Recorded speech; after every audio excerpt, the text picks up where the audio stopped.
বাচ্চা আমার নয়।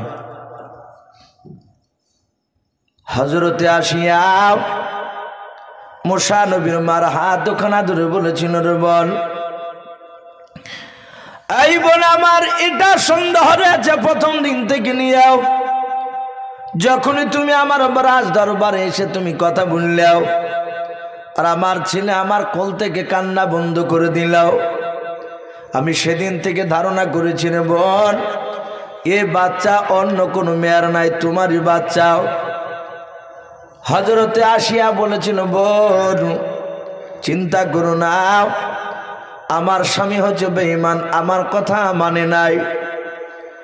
আমি চাই তোমার এই সন্তান যেন বড় হওয়ার পর আমার স্বামীকে যেন ধ্বংস করে দেয়। মুসা নবীর মা দেখলেন এ তো পুরো কেসটাই উল্টে, এ তো ওর লোক না। বলে, বোন কাউকে বলে নাই, বাচ্চা আবার আমি তোমার স্বামীর ভয়ে নীল দরিয়াতে ছেড়ে দিয়েছি। বলে, চিন্তা করো না, আমি কাউকে বলবো না। মুসা নবী আস্তে আস্তে বাপজি দুধ পান করা ছেড়ে দিলেন, বড় হলো। মুসা নবীর মারা সব আপন আপন বাড়ি চলে গেলেন। মুসা আলাইহিস সালাম তাফসীরে লিখেছে, হামাগুড়ি দেওয়া বাচ্চা। ওই সময় বেঈমান ফেরাউন হঠাৎ করে সকালবেলায় হামানকে পারসনা ডেকে বলছেন, রে হামান, গোটা মিশর আমার ক্যাপচার হয়ে গেছে, প্রতিটা মিশরের লোকেরা আমাকে দেখে ভয়ে থরথর করে কাঁপে। আমি তো বাদশাহ, আমি প্রধানমন্ত্রী, আর তুমি হচ্ছে মুখ্যমন্ত্রী। হামান বলল, তা ঠিক, তোমার চেয়ে আমার ক্ষমতা বেশি। ফেরাউন বলছে, হে হামান, আমার মনের বড় তামান্নাও আমি এই মিশর নাই, গোটা পৃথিবীর মধ্যে আমি একজন খোদা দাবি করব, আমি আল্লাহ হব, আমি রব হব। বলো এটা করলে কেমন হয়? হামান বলল, বাদশাহ, এ তো আমি বললে শুধু একা হবে না, গোটা এলাকার লোককে মানা লাগবে। তাহলে আপনি রাজ দরবারে গিয়ে কথাটা তুলে ধরুন, লোকেরা কি বলে তাহলে বুঝতে পারবে যে আপনাকে চাইছে কি চাইছে না। খোদা বলে ফেরাউন বলে, আগামীকালকে সভা ডাকুন। সভা ডাকলো হামান।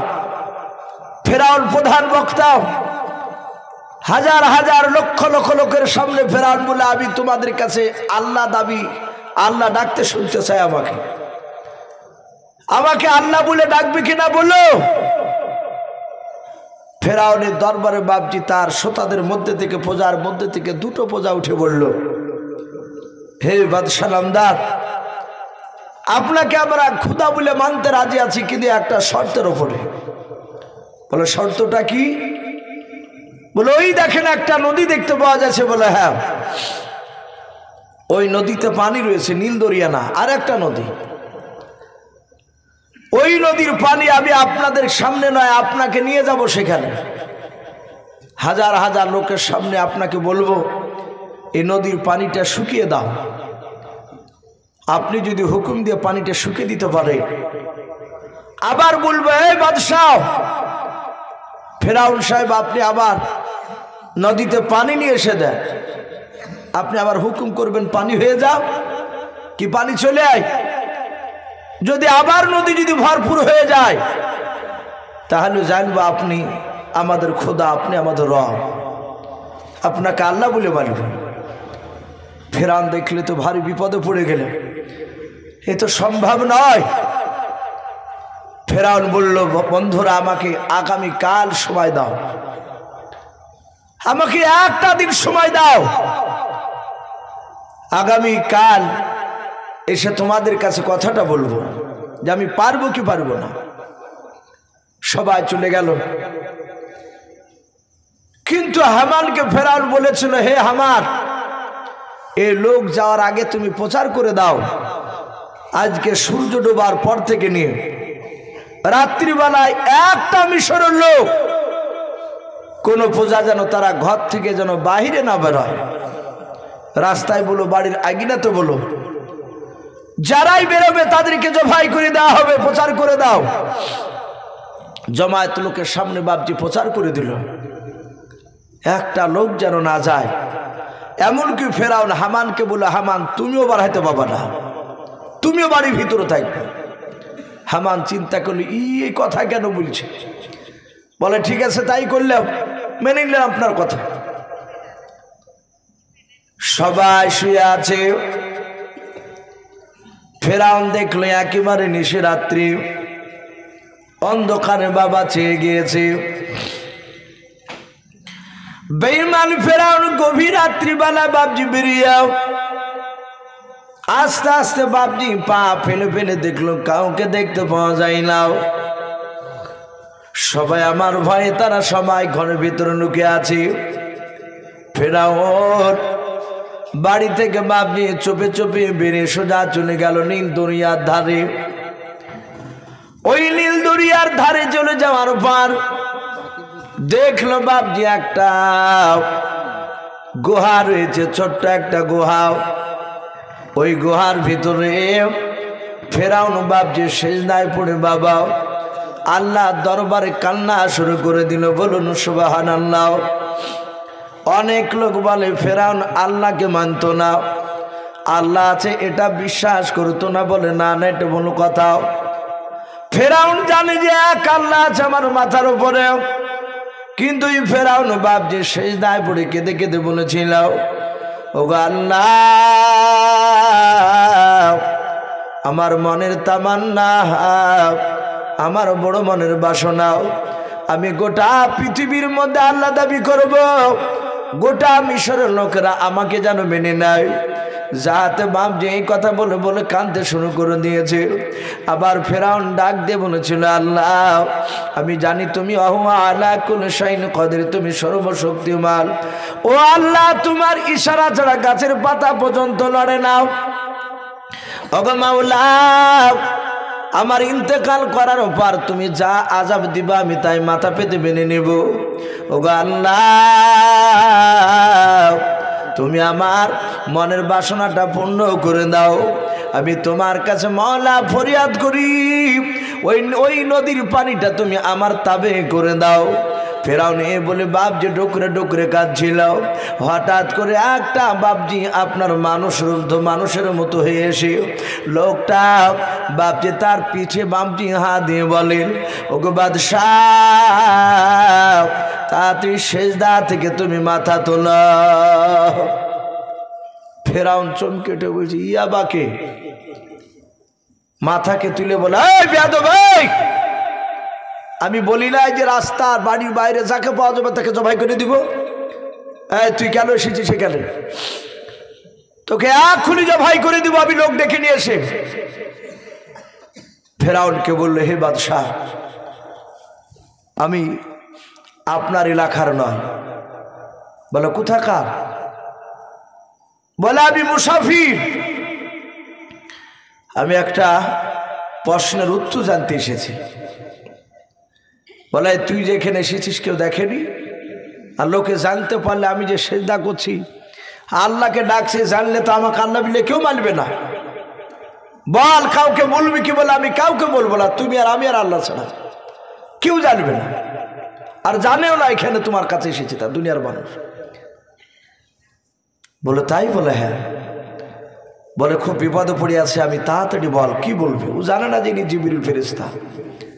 ডাক দিয়ে বলল, ভাই আপনার বাড়িতে একটা মানুষ থাকে, আপনি খেতে দেন, পড়তে দেন, সব কিছু আপনি দেন, আপনার বাড়িতে সে থাকে। আবার যাহাতে আপনি একটা হুকুম করলেন যে অমুক কাজটা করো গা, সে অস্বীকার করলো, কাজ করলো না, তখন তুমি কি মনে করবা? ওকে কি করবা বলো, তোমার বিচার কি? ফেরাউন অমনি দুদিক দিক তাকে নদীর দিকে তাকে বলল, এ সামান্য প্রশ্ন আমার কাছে জানতে এসেছো? বলে আমার বাড়িতে খাবে, আমার বাড়িতে পড়বে, আমার বাড়িতেই থাকবে, আর আমার কথা শুনবে না, আমার হুকুম। আমার মন বলে তাকে নিয়ে এসে নীল দরিয়াতে ডুবে ডুবে মারি তাকে। সাদা হাতে পকেট থেকে বাপজি খাতার কলম জিবরিল বের করে বলেন, ভাই একটু তাড়াতাড়ি এই খাতাটাতে সিগনেচার সই করে দাও। সহি করে দাও। ফেরাউন সাদা হাতে কলম দিয়ে সহি করে দিল। ফেরাউন একবারই অশিক্ষিত ছিল না। জিবরিল আলাইহিস সালাম বলল, ভাই আমি চললাম। ফেরাউন বলল, ভাই অনুরোধ করছি কাউকে যেন বলবি না, আমি যে রাতে এসে কাঁদছি কেউ যেন জানতে না পারে, এমনকি হামান আমার মন্ত্রী সেও যেন না জানে। আমি সব পূজাকে লুকিয়ে আমি এখানে এসেছি, বলে কাউকে বলবো না। চিঠিখানা বলল, এ সহিটা তোমার মনে রেখো। বলি বাপ যে আপনার চলে গেল, জিবরিল অদৃশ্য হয়ে গেলে ফেরাউন সকালবেলা এসে বলল যে আগামীকালকে সবাই একত্রিত হবা। আমার সাহস রয়েছে, আমি নীল দরিয়ার নয় ওই নদীর পানিকে আমি শুকিয়ে আবার আনি দিতে পারবো। লোকেরা ফেরাউনের এই সাহস দেখে আর কেউ কিন্তু বাপজি হুকুম করলো না। তারা ভেবেছে যে হুকুম করতে গেলে ফেরাউন হয়তো জবাই করে দেবে। কেউ হুকুম করলো না বলে আমরা মেনে নিয়েছি। আপনি রাজ দরবারে আপনি লক্ষ লক্ষ মানুষের সামনে যখন খোদা দাবি করবেন আমরা সবাই মেনে নেব। তার প্রজারা বলল, তার প্রজাদেরকে বাপজি জড়ো হতে বলেছে। এদিকে বাপজি ফেরাউনের বড় আশা, আমি তো যাই রাজ দরবারে, প্রায় মাঝে মাঝে আমার প্রজারা বলে যে আপনার ছেলেকে নিয়ে আসে, আমরা দেখব। আমি আজ নিয়ে যাব, আমি আল্লাহ দাবি করব আমার ছেলে আমার পাশে বসে থাকবে, খুব আনন্দ লাগবে। ফেরাউন আসিয়াকে বলল, বিবি তুমি সুন্দর করে আমার ছেলেকে সাজিয়ে দাও। ভালো করে পোশাক পরে দেওয়া হলো। তারপরে বাপজি সেখানে নিয়ে গিয়ে মুসানবী পয়গম্বরকে ফেরাউনে ডান পাশে বাপজি বসে রেখেছে। কেতাবে লিখেছে ফেরাউনের মুখে বাপজি নাভি পর্যন্ত বড় বড় দাড়ি ছিল। আজ আমরা তো মুসলমান হয়ে অনেকে বাপজি দাড়ি রাখি না, কেটে দিই। মনে রাখবেন বাপজি, যারা দাড়ি নিয়ে কবরে যাবে, দাড়ি সুন্নাত তরিকায় যতটা দাড়ি রাখতে বলেছে, এখন দাড়ি 3-4 রকমের হয়ে গেছে। বাপ একটা দাড়ি হয়েছে রেখেছে মানুষ নামাজ পড়ে না, অথচ বড় দাড়ি। আর একটা দাড়ি আছে বাপজি ছোট ছোট, 1/2 ইঞ্চি 1.5 ইঞ্চি, ওরাও অনেকে নামাজ পড়ে না, আবার অনেকে পড়ে। কিন্তু দাড়ি বাপজি ওই ছোট ছোট রাখা সে চাইছে ফেলা শতগুণে ভালো। মানে চাইছে ফেলেও যায় পাপ, ও 1.5 ইঞ্চি রাখেও সেই পাপ। দাড়ি এক মুষ্টির বাপজি নিচে রাখা যাবে না।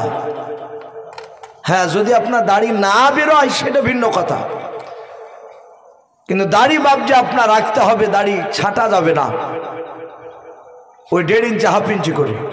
হ্যাঁ, খুব যদি বড় হয়ে যায় তখন আপনার সে মশলা আবার মুফতি সাহেবের সাথে আলোচনা করলে আগা এটা টুক ছাটার অনুমতি পাইলেও কিন্তু না কাটাটে উত্তম বলা হয়েছে।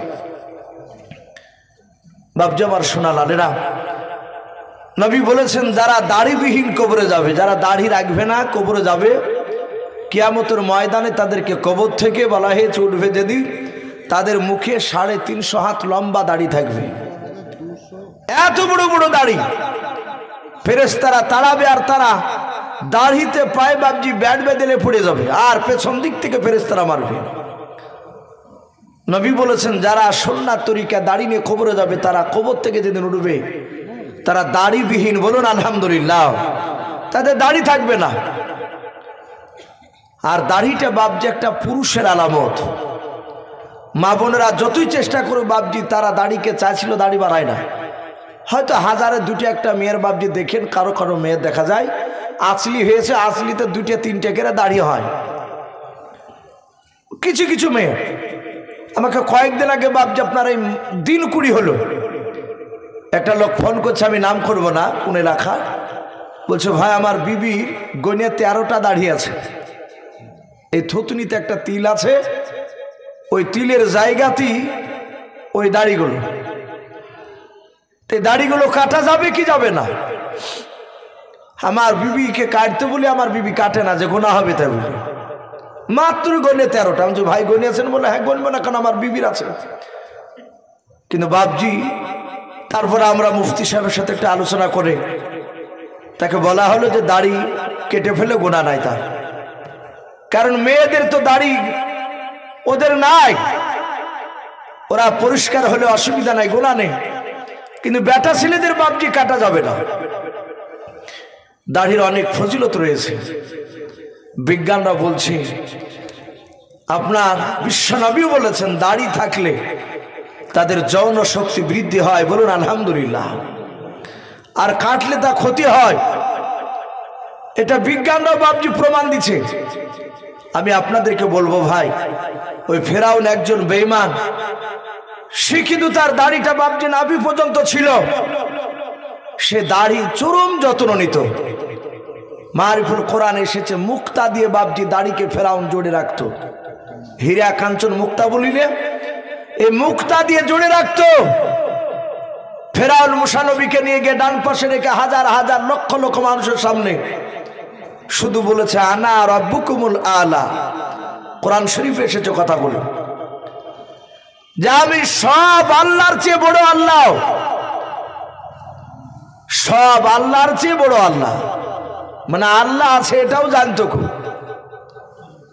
আর পাশি বাপজি মুসা নবী, এ তো মৌলানা নাই যে ইমামতি ছুটে যাবে বলে যদি কমিটি বলে যে 4 এটা 3, আমরা অনেকে বাপজি হু দিয়ে দিই ভাই, এটা বাস্তব বলছে, অনেকে আছে। কিন্তু নবীরা কাউকে ভয় পায় না। নবী মুসা দেখলেন এত বড় বেঈমান, তুই ক্ষুধা দাবি করছিস। বলি বাপজি মুসা নবী পাশে বসা ছিল, খ্যাচ করে একদম দাড়িকে ধরে বাম হাত দিয়ে ঠাস করে বাপজি একটা চড় মেরেছে। আরে এমন চড় মেরেছে মুসা নবী, মুফাসসিরিন কেরাম লিখেছেন ফেরাউন ওখানে পপা করে ঘুরতে লেগেছে। কিছু মুরগি দেখেন বাপজি শীতের সময় চুন হাগা হয়, পাতলা পায়খানা, অনেক মুরগি মরেও যায়, আবার মরতে মরতে এক একটা মুরগি বাপজি বা বেঁচে যায় দেখেন পপা করে ঘুরে, ঠোর হারা মুরগি তাই বলে ওই মুরগিটাকে। ও মেলা দিন থাকেও, আবার ওকে যদি কুকুর শিয়ালে যদি না নিয়ে পালিয়ে যায়। তো ফেরাউন পপা করে ঘুরে বলল সর্বনাশ, এই জল্লাদ, এই তাড়াতাড়ি আমার মুসাকে জবাই কর। জল্লাদে বাপজি তলোয়ার আনতে চলে গেছে। হামান বলছেন হে বাদশাহ, এ পাগলামো করছেন কেন? বলো পাগলা মানে? বলে তোমারই তো ছেলে, একটু চর মারিয়ে স্যার তুমি একটু জবাই করে ফেলবা, এ তুমি বাদশাহ?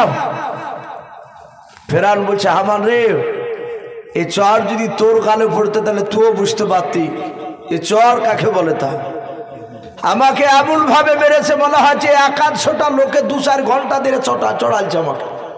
তাফসীরে লিখেছে প্রতিটা নবীর হাতে মহান রব্বুল আলামিন বলেছে আমি দুনিয়ার 4000 যুবকের শক্তি প্রতিটা নবীর 2 হাতে দিয়েছি, বলুন আলহামদুলিল্লাহ। নবীদেরকে এত শক্তি দিয়েছে। আপনারা সকলেই জানেন হযরত আলীকে আল্লাহর বাগ উপাধি দেওয়া হয়েছিল, শেরে খুদা, আল্লাহর বাগ। এই হযরতে আলী রাদিয়াল্লাহু তাআলা আনহু যে তলোয়ারটা নিয়ে যুদ্ধ করতে, জানা আছে তলোয়ারটার নাম কি? জুলফিকার।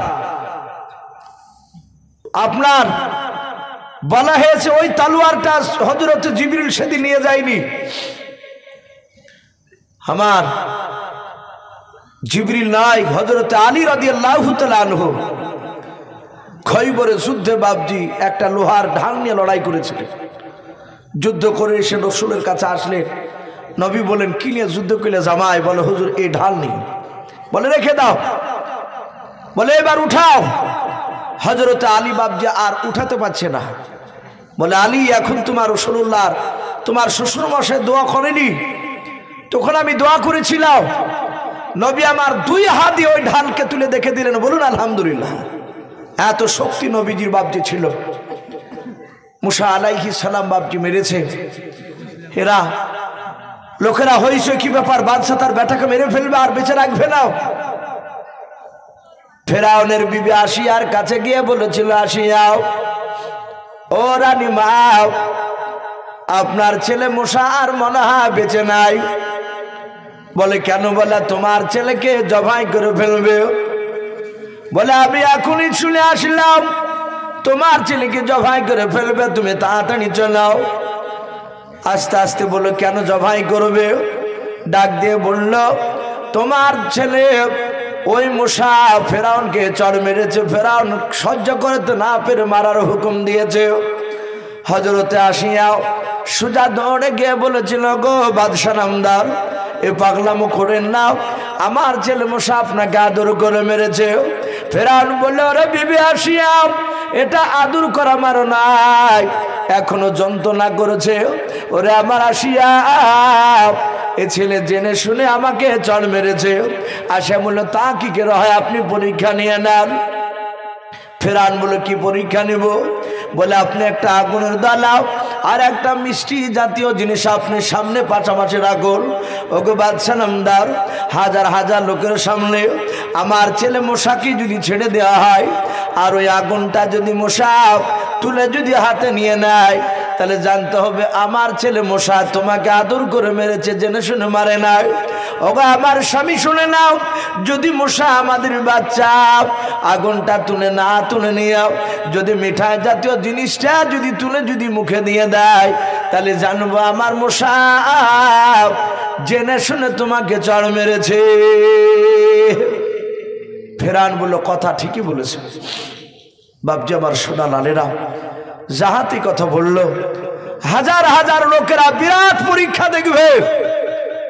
মুসা নবী পয়গম্বরকে সামনে রেখে দিয়ে বাপজি তার সামনে দুটো আগুন নয়, একটা আগুনের দলা আর একটা মিষ্টি জাতীয় জিনিস দলা সামনে পাশাপাশি রেখে দিল। মুসা নবীকে ছেড়ে দিল। মুসা নবী চলে যাচ্ছে। মুসা নবী তো জানে যে কোনটা আগুন আর কোনটা মিষ্টি জিনিস। তাও মুসা আলাইহিস সালাম আগুনটা বাদ দিয়ে মিষ্টির দিকে হাত নিয়ে যাচ্ছে। ফেরাউন বলছে এ বিবি আসিয়া, এ বিবি আসিয়া দেখ দেখ, সাতাহাতে বাপজি আপনার জাহাতে বাপজি জল্লাদকে বলছে জল্লাদ জাহাতে মিষ্টিতে হাত দিবে আর অমনি ধরাস করে মারি দিবে তলোয়ার গলায়, ওকে জবাই করে ফেলবা। আমি হুকুম দিয়ে দিয়েছি। জল্লাদরা মুসা নবীর একেবারে ঠিক ওই মিষ্টি জাতীয়র কাছে এইভাবে তলোয়ার খাড়া করে নিয়ে বাপজি রেডি হয়েই দাঁড়িয়ে আছে, তুললি মেরে দিবে। সম্মানিত ভাইরা আমার বাবাজি বোনেরা, মহান রব্বুল আলামিনের ফেরেশতা জিবরিল আলাইহিস সালামকে আল্লাহ ডেকে বলে জিবরিল যাও আমার নবী মুসাকে আমি বিখ্যাত নবী পর্যন্ত করব। বলুন আলহামদুলিল্লাহ। আমি ফেরাউনকে মুসার হাতই তাকে ডুবে মারবো। সঙ্গে সঙ্গে বাপজি আপনার বলা হয়েছে জিবরিল আলাইহিস সালাম মুসা নবীর হাতখানা ধরলেন, কেউ দেখতে পেল না জিবরিলকে। হাতটা ধরে বাপজি আগুনের কাছে নিয়ে গিয়ে মিষ্টির দিক থেকে হাতটা টেনে নিয়ে গিয়ে আগুনটাকে তুলে মুসা নবী মুখে ভরে দিয়েছে। আর মা আসিয়া দৌড়ে গিয়ে বাপজি মুসা নবীর মুখ থেকে আগুনটা বের করতে করতে মুসা নবীর জীবের আগাটা বাপজি পড়ে গেল। ডাক ফেরাউনকে বললো দেখলে এ ছেলে যদি সত্যিকারে যদি আগুন আর মিষ্টি জানে বুঝতো তাহলে আগুনকে তুলে মুখে দিত না। বেটার আমার জিভটা পুড়ে গেলে যখন রক্ত পড়ছে। মুসা আলাইহিস সালামের মার এ যুক্তি দেখে বলল যে এক কথাটা আমার ভুল হয়েছে, মারার হুকুম দেওয়া, কিন্তু বিবি এই যন্ত্রণাটা আমি সহ্য করতে পারছি না। কেতাবে লিখেছে ফেরাউনে মুসা নবীর এক চড়ের ব্যথাও এক নাই দুই নাই 12 বছর ধরে ছিল। বলুন আলহামদুলিল্লাহ, 12 বছর ধরে ব্যথা। ভাই রাত্রি প্রায় দেখেন প্রায় একটা বাপজি বাদ্য চলল। আমি আপনাদের সকলকে বলবো নবীদের কথা শোনা মানে যে নবীদের কথা শুনলে মনটা একটু নরম হবে। তার সাথে হাতে বাপজি আমরা হয়তো এ নরম হলে হয়তো আল্লাহ রসুলকে চিনতে পারবো এবং 5 ওয়াক্ত নামাজ পড়বো।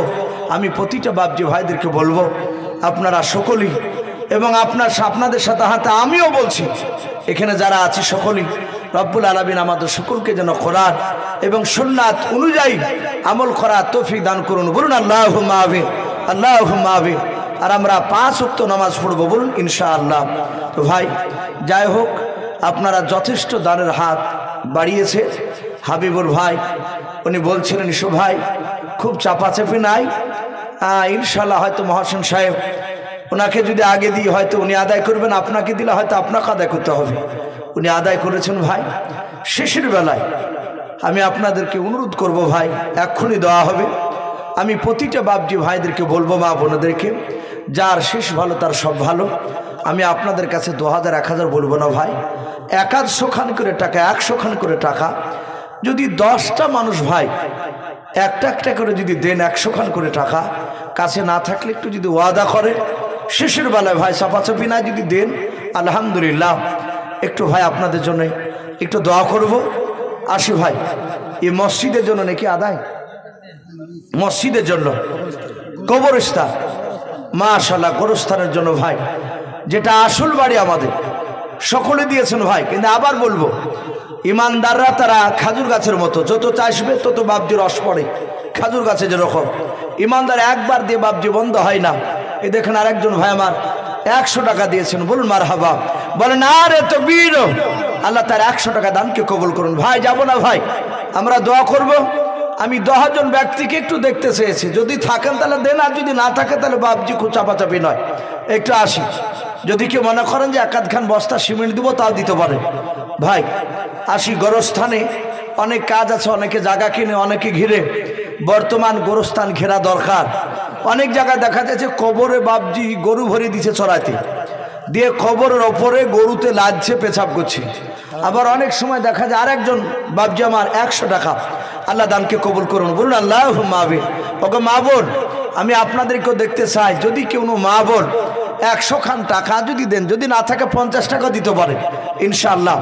আমি বলবো ভাই, কেউ একটু যদি মা বোনদের কাছের ওদিকে একটু সাইডে তাকালে একটু ভালো হয়। যদি 2-1টা মা যদি দেয়, ওকে বোন যদি আপনারা থাকেন তাহলে 2-1 জন একটু আপনারা একটু পাঠিয়ে দিবেন, দোয়া হবে ইনশাআল্লাহ। আমি লম্বা ছাড়া করবো না, ভেবেছিলাম যে 12টাতে শেষ করবো, এদিকে যে ভিতর 1টা বাজতে চলেছে, আমি লক্ষ্য করিনি ভাই। আমি ভেবেছিলাম যে মনে হয় 12টায় কাছি কাটাটা আছে, 1টা প্রায় বাজতে চললো। 300 টাকা দিলে, হ্যাঁ কিনা 300 টাকা দিলে, মাশাআল্লাহ। আরেকজন ভাই আমার 300 টাকার দাতা, বলুন মারহাবা, বলেন আরে তাকবীর। এ বেনামিতে দেখো বান্দা কোথায় যে ছিলাও, আল্লাহ তোমার নাম শুনে দেখো 100 টাকা দিলাও। 100 টাকা বলে বলে করিও না হেলাও, নেকিরি খাতাই মলা লিখিও গো মেলাও। যার সাথে যে নিয়াতে করিয়াছে দান, দানকে কবুল করো তুমি সুবহান। অগবারি দোয়া করি অগ পাক বাণী, মিজানেতে নেকির পাল্লা করে দিও ভারি, আল্লাহুম্মা আমিন। ভাই আসে, আর কে হবে না ভাই শেষের বেলায়? ওগো মা বোন, আপনাদের কাছে যাচ্ছে, আপনারা যে যা পারবেন, 10 টাকা 50 100 যে যা পারবেন ইনশাল্লাহ দিবে। ভাই আসি ইনশাল্লাহ। দেখেন ভাইরা অনেকে আছে ভাই, 100 টাকা এমন কিছু নাই। আপনি যদি একটা বন্ধ নিয়ে যদি একটা রেস্টুরেন্টে যান, আমার মনে হয় 100 টাকা থেকে বাবজি সেখানে বেরিয়ে আসতে পারবে না খরচ করে। এখন তো প্রায় জায়গাতে বাবজি দেখা যাচ্ছে খাদের ওপরে রেস্টুরেন্ট করে দিচ্ছে, বাসে চড়াট করে দিয়ে 2টা গোলা টাইপের মতন ঘর করিয়ে টাকাকে বাবজি আপনার কি করে ইনকাম করতে হয় যুবকদের কাছ থেকে। এ দেখেন একজন ছাত্র আমাদের কারি সাহেবের মহিলা, যাক মা বোনদের কাছ থেকে বলে না রে তাকবীর। এ বেনামিতে বান্ধে দেখো কোথায় যে ছিলাও, পর্দানা হতে দেখো 100 টাকা দিলাও। 100 টাকা বলে মালা গুনিও না হেলাও, নেকিরি খাতাই মলা লিখিও গো মেলাও। অগো পাক অগো বাড়ি দোয়া করি অগো পাক বাড়ি, মিজানেতে নেকির পাল্লা করে দিও ভারী। আমি পাপী গুনাহগার দোয়া নাহি জানি, আর বেনামি মায়ের জন্য দোয়া করবে ফাতেমা জননী, আল্লাহুম্মা আমিন। ভাই আসে ইনশাল্লাহ দোয়া হয়ে যাবে। হ্যাঁ, যদি এখনো জালসার ঈদগাহের বাইরে যদি কোনো ভাই বাপজি যদি দাঁড়িয়ে থাকেন, ভাই বাইরে দাঁড়িয়ে না থেকে একটু ভিতরে আসলে ভালো হয়। এক্ষুনি দোয়া হবে ইনশাল্লাহ। নবী বলেছেন আর দোয়া মক্খুল ইবাদা, দোয়া হচ্ছে সমস্ত ইবাদতের মাগাজ। আমরা দোয়ার কাঙ্গাল ভাই, আমরা সম্মিলিতভাবে সবাই দোয়া করব। এখন তো প্রায় জায়গাতে দোয়ালিও বাবজি ঝামেলা চলছে। আমাদের ঘরের অনেক সন্তানরা তারা বাবজি কোরআন পড়া জানে না, কলেমাটা সঠিক করে বলতে জানে না, অথচ ইমামকে বলছে যে হুজুর এই মৌলভী সাহেব কিছুই জানে না। বলে কেন? বলে বেদাত কাজ করছে, ই জানে না, দোয়া কোরআন হাদিসে কোথাও নাই, আর এই দোয়া করে চলে যাচ্ছে। অথচ যে বলছে সে কোরআন পড়তেই জানে না। ভাই আমি এতটুকু শুধু চিন্তা করি, এই স্কুলের বাবজি জেনারেল লাইনের বই ক্লাস 8-এ যদি পড়ে, যে কোনো ক্লাসে পড়ুক না কেন, ওর ওই ক্লাসের কয়েকটা বই বাবজি বুঝতে গেলে কয়েকটা মাস্টার লাগে, লাগে না? ওই বইগুলোকে বাবজি বোঝার জন্য। আর এই জীবনে মাদ্রাসায় পা দিল না, এই দুসার পাতা বাংলা হাদিস পড়িয়ে এসে বলছে যে আমি কোরআন হাদিসের পণ্ডিত হয়ে গেছি। অত সহজ নয় ভাই, কোরআন খুব কঠিন। বাংলা পড়ি যদি বাবজি আলেম হওয়া যেত, তাহলে এই 12, 13, 14, 15 বছর ধরে বাবজি ওই মাদ্রাসাতে বাবজি আর পড়ে থাকতে হতো না। তো ভাই কোরআন হাদিস খুব কঠিন। বড় বড় ইমাম, ইমাম আজম আবু হানিফা রহমাতুল্লাহ আলাইহ, ইমাম শাফি রহমাতুল্লাহ আলাইহ, ইমাম আহমদ বিন হাম্বল রহমাতুল্লাহ আলাইহ, ইমাম মালিক রহমাতুল্লাহ আলাইহ, এই দেখেছি কোরআন তাদের জীবনী পড়তে গিয়ে দেখেছি তারা হাদিসকে নিয়ে বাবজি গবেষণা করেছে। তারা এত বড় পণ্ডিত, অথচ বাবজি তারা বলেছেন আমি এটা বুঝেছি, এটা হয়তো ভুল হতে পারে আমার। এত বাবজি কোরআনের আয়াত হাদিসের ইবারতে এত কঠিন। এই জন্য বলবো ভাই, আমরা কোনো মাওলানাকে অপমান করব না, ইমামদেরকে। আমরা যদি দোয়া না করি চুপচাপ বসে থাকবে, আর যে দোয়া করছে তাকে বাধা দিবেন না। আর যারা দোয়া করছেন তাদেরকে বলবো ভাই, যে দোয়া করছে না তাকে আপনি গদ্দনি দিয়ে মসজিদ থেকে বাড়ি করে দিতে পারবেন না ভাই। তো যাই হোক, ইনশাল্লাহ মা বোনদের কাছ থেকে কিছু আসলো। 1020 টাকা হলো। সুবহানাল্লাহ, বলুন আরে তাকবীর। মা বোনদের কাছ থেকে 1020 টাকা, বলুন মারহাবা। আমি 1000 দেখতে চেয়েছিলাম, আলহামদুলিল্লাহ। মা বোনদের কাছ থেকে সবারই কাছ থেকে 1020 টাকা এসেছে শেষের বেলায়। বাবজি আপনারা বেশ কিছু আপনারাও দিয়েছেন। আল্লাহ সকলের দানকে আল্লাহ কবুল করুন, বলুন আল্লাহুম্মা আমিন, আল্লাহুম্মা আমিন। ভাই দোয়া হবে, আমরা সকলে একবার দুরূদ ইব্রাহিম পড়ি না। আল্লাহুম্মা সাল্লি আলা মুহাম্মাদি ওয়া আলা আলি মুহাম্মাদ কামা সাল্লাইতা আলা ইব্রাহিম ওয়া আলা আলি ইব্রাহিম ইন্নাকা হামিদুম মাজিদ। আল্লাহুম্মা বারিক আলা মুহাম্মাদি ওয়া আলা আলি মুহাম্মাদ কামা বারাকতা আলা ইব্রাহিম ওয়া আলা আলি ইব্রাহিম ইন্নাকা হামিদুম মাজিদ। সাল্লাল্লাহু তাআলা আলাইহি ওয়াসাল্লাম। ভাই আমরা শেষের বেলা একবার তওবা করে নিই। আস্তাগফিরুল্লাহ রব্বি মিন কুল্লি যামবি ওয়া আতুবু ইলাইহি লা হাওলা ওয়ালা কুওয়াতা ইল্লা বিল্লাহিল আলিয়্যিল আযীম। ভাই এক্ষুনি দোয়া হবে, আমরা হাত তুলে আমিন আমিন করব। তার সাথে হাতে বাবজি আপনার যে মনের যে কি চাহিদা ওগুলো তো আমরা বলতে পারবো না, একমাত্র আল্লাহ ছাড়া। আপনি আমিন আমিন করবেন, তার সাথে হাতে মনে মনে আপনারা আল্লাহর কাছে চাইবেন। যে আমি দোয়া করবো আর আপনারা যে চাইতে পাবেন না, এটা কোনো কথা নয়। আপনারা দোয়া করতে পারেন, আপনারাও চাইবেন, মনের কথা খুলে বলবেন যে আল্লাহ আমার এটা এটা দরকার, মনে মনে আল্লাহ কবুল করবেন। হুজুর দোয়া করবেন, হাত তুলে আল্লাহুম্মা আমিন। আলহামদুলিল্লাহি রাব্বিল আলামিন ওয়াল আকিবাতু লিল মুত্তাকিন ওয়াসসালাতু ওয়াসসালামু আলা রাসূলিল আমির ওয়াসসালাতু ওয়াসসালামু আলা রাসূলিল আমির। রব্বানা যালামনা আনফুসানা ওয়া ইল্লাম তাগফির লানা ওয়া তারহামনা লানাকুনান্না মিনাল খাসিরিন।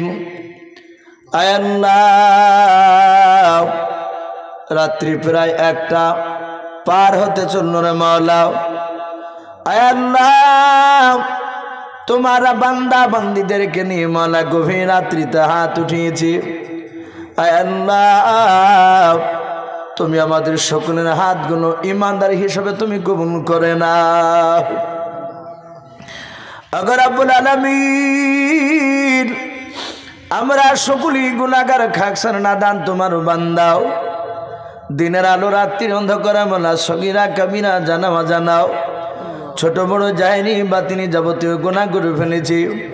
আয় আল্লাহ, তুমি আমাদের সকলের জীবনের যাবতীয় গুনাহগুলো তুমি মাফ করে দাও।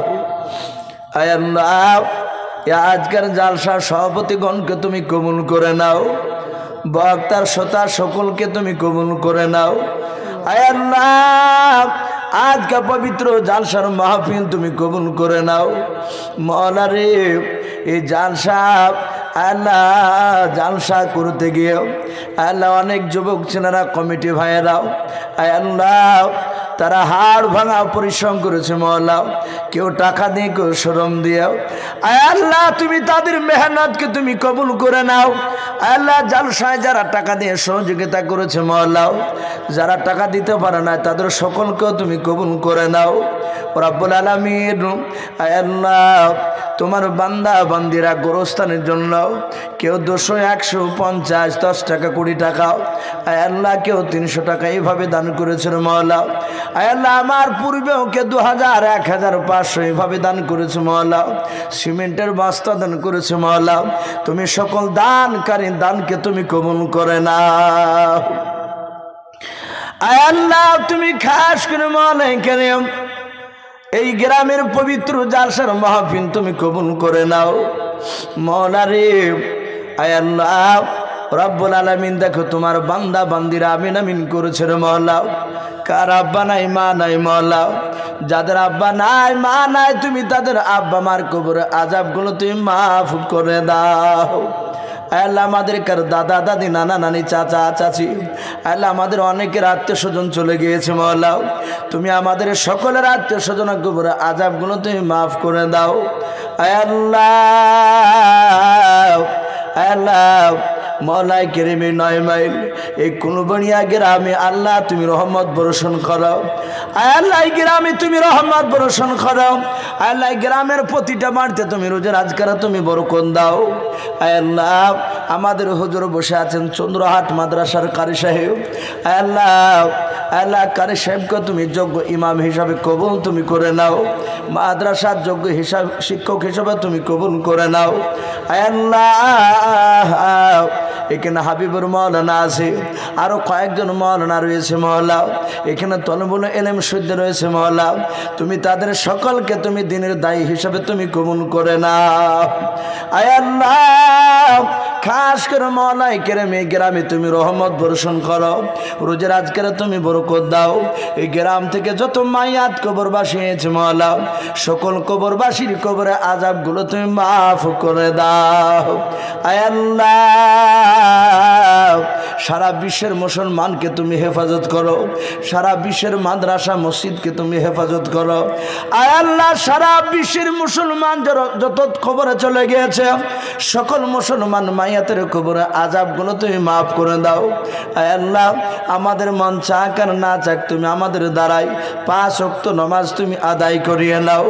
আয় আল্লাহ তোমার কাছে আখিরি দোয়া করি মওলা, তুমি আমাদেরকে কুকুর বিড়ালের মতো তুমি মওত দিও না।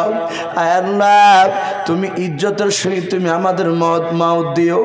আয় আল্লাহ মওতের সময় কলমা লা ইলাহা ইল্লাল্লাহু মুহাম্মাদুর রাসূলুল্লাহ সাল্লাল্লাহু পড়তে পড়তে যেন দুনিয়া থেকে বিদায় নিতে পারে সেই তুমি তৌফিক করে দিও। আয় আল্লাহ এই দোয়াটুকু নবীর ওসিলা করে বলি কবুল করে নাও। যত নবী রাসূল ওলিয়া আউলিয়া গোস কুতুব ফকির দরবেশ তাবেঈন মুহাক্কিকিনে কেরাম মুজাদ্দিদিনে কেরাম মুফাসসিরিনে কেরাম হুফাইজিনে কেরাম কুরআনে কেরাম শাইখিনে কেরাম আল্লাহ মুহাদ্দিসিনে কেরাম সকল আরো শুনতে পৌঁছিয়ে দাও। সুবহান রাব্বিকা রাব্বিল ইজ্জাতি আম্মা ইয়াসিফুন ওয়া সালামুন আলাল মুরসালিন ওয়াল হামদুলিল্লাহি রাব্বিল আলামিন।